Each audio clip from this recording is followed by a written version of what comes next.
le prince William, aujourd'hui prince de Galles, ne devrait pas se rendre au Qatar pour assister à la Coupe du Monde. En effet, selon une source proche de l'héritier du trône britannique, le mari de Kate Middleton aurait pris sa décision. Officiellement, la raison évoquée est que celui qui est également président de la Fédération anglaise de football doit faire face à un agenda déjà chargé.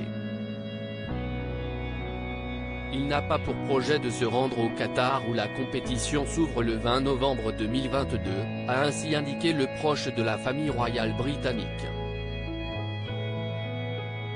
Pourtant, le fils du roi Charles III est un grand supporter de l'équipe d'Angleterre, appelle Esri Lyon. La première rencontre de la formation anglaise se déroulera au lendemain du match d'ouverture face à l'Iran. Les proches du prince William estiment que durant la compétition mondiale, son agenda sera déjà très chargé. Si est pour le titre de président de la Fédération anglaise de football qu'il était attendu au Qatar. Il avait déjà assisté à plusieurs matchs de l'Euro 2020 l'été 2021. Il avait notamment emmené son aîné George, alors âgé de 8 ans, à Wembley pour assister à la défaite des Anglais en finale face à l'Italie. Même si les hommes de Gareth Southgate se hissent jusqu'à la finale de la Coupe du Monde, il semblerait peu probable que le prince William se déplace à Doha. La décision du prince William a été saluée par les militants LGBTQ+.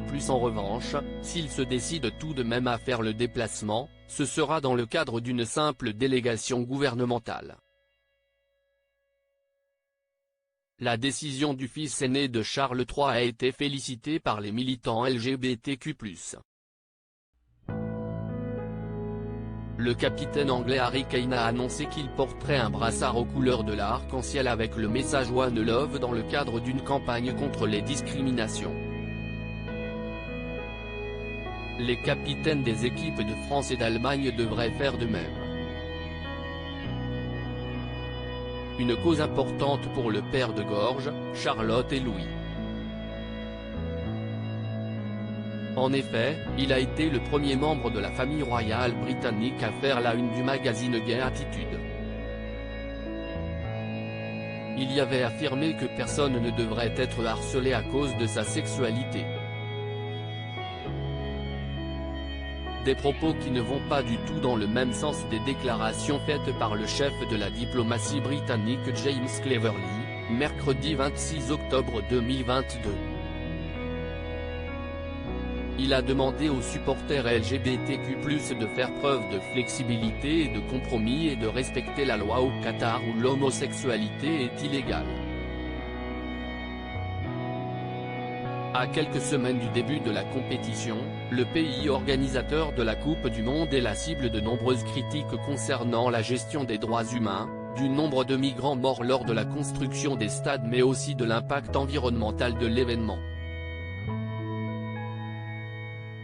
Si est-il la raison pour laquelle, de nombreuses villes ont déjà annoncé qu'elles allaient boycotter la Coupe du Monde.